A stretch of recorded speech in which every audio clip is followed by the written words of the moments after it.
That's all they were given. 60 hours to open one of the holiest sites in Christianity. 60 hours to touch something no human being had touched in nearly 500 years. 60 hours to uncover what lay hidden beneath layers of marble, time, and silence. And what if what they found changed everything? Think about the weight of that for a moment.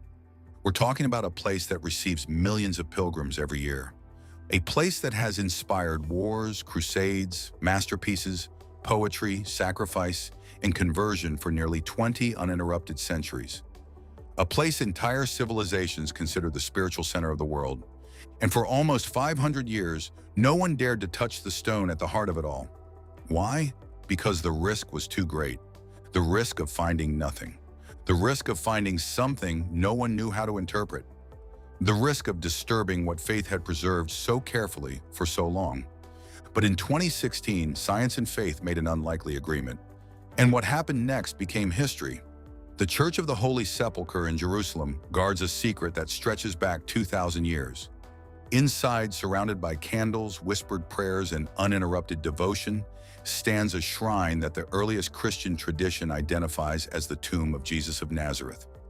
Resting above the rock where, according to the Gospels, his body was laid, was a massive marble slab. No one had dared to move it since 1555. No one. Until October 2016. That was when an international team of archaeologists, led by the National Technical University of Athens in partnership with National Geographic, received historic permission.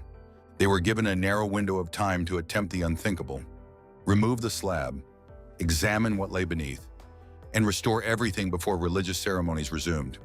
The tension inside the church was palpable. You could feel it in the scientists' restrained breathing, in the silence of the guards, in the chill of the air.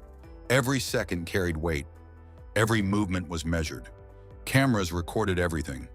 The world didn't know it yet, but it was about to witness one of the most remarkable moments in modern archaeology. And then, the work began. At first, what appeared was disappointing. Debris, fragments of past reconstructions, layers of dust and history stacked like pages of a book no one had dared to read. Silence filled the room. Team members exchanged glances. It was possible that centuries of renovation had destroyed any original trace. Possible that nothing authentic remained. Possible that everything had been lost forever. And it's important to understand what that would have meant, not just for archaeology, but for the faith of hundreds of millions who look to that place as the physical anchor of their spiritual story. Without the original rock, it would be only a beautiful structure, a story without physical grounding in real history. But they continued, layer by layer, centimeter by centimeter, day and night against the clock. And just as hope began to thin, something appeared, a second marble slab, older, marked with a small engraved cross dating back to the Crusader period, between the 11th and 13th centuries. It was as if those medieval builders had left a quiet message for the future. You're in the right place. Keep going. So they did. And beneath that centuries-old protection, beneath everything time had laid down, the rock appeared, the original rock, a limestone burial platform carved directly into the wall of a cave. No ornament, no elaborate inscription, just raw stone shaped by human hands nearly 2,000 years ago. Exactly as described in the Gospels. A new tomb, cut into rock, in a garden near the place of crucifixion. Frederick Hebert, senior archaeologist with National Geographic, a man accustomed to extraordinary discoveries, couldn't hide his reaction. His legs trembled. He later admitted on camera that in all his years of fieldwork, he never expected to stand before something like this. And he wasn't alone. Scientists trained for objectivity fell silent. Some closed their eyes, others simply stared, unable to speak. Because there it was. It had survived, intact, preserved for nearly 2 millennia beneath marble, conquest, destruction, rebuilding, and centuries of devotion. What many believed was lost forever had never gone anywhere. It had simply been waiting. But the revelations didn't stop at the rock.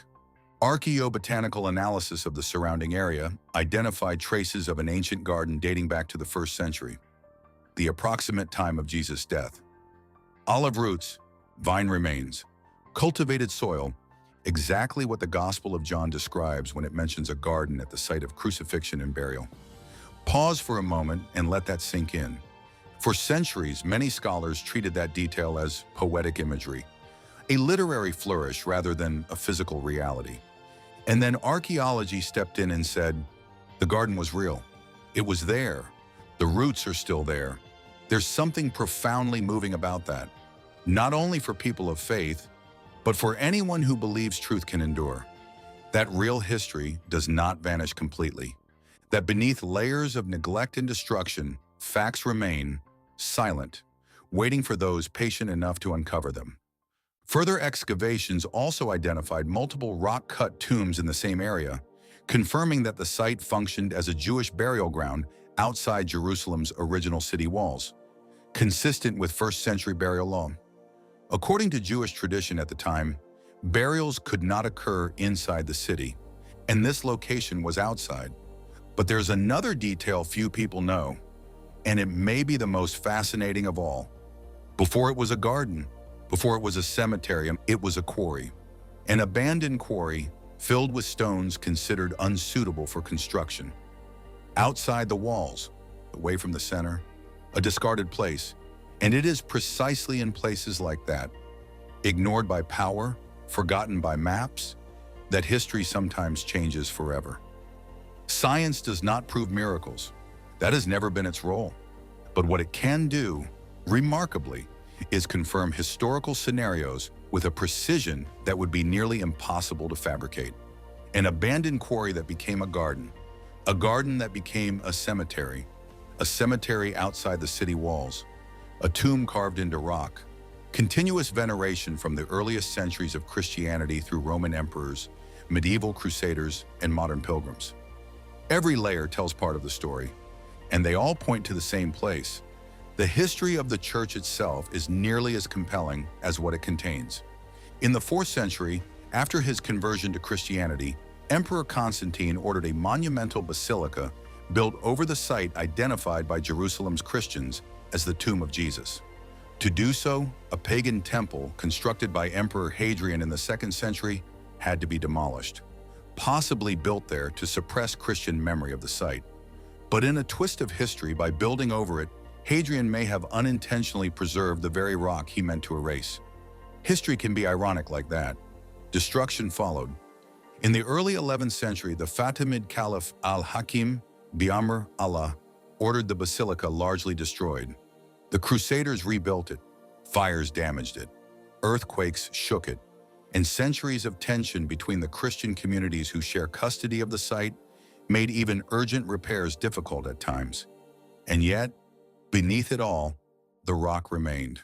Today, pilgrims from every corner of the world kneel before the white marble slab that once again covers the stone. They touch it with their fingertips. They close their eyes as they pray, in Arabic, Hebrew, Greek, English, Portuguese, or in silence. They now know, with scientific confirmation, that beneath that marble lies a burial platform carved nearly 2,000 years ago, a stone that the earliest continuous Christian tradition has identified without interruption as the place where the body of Jesus rested. Faith never required proof, but when history and archaeology move in the same direction as belief, the impact is difficult to put into words. There is something that unites everyone who enters that space, regardless of what they believe. It is the awareness of standing before something that has endured.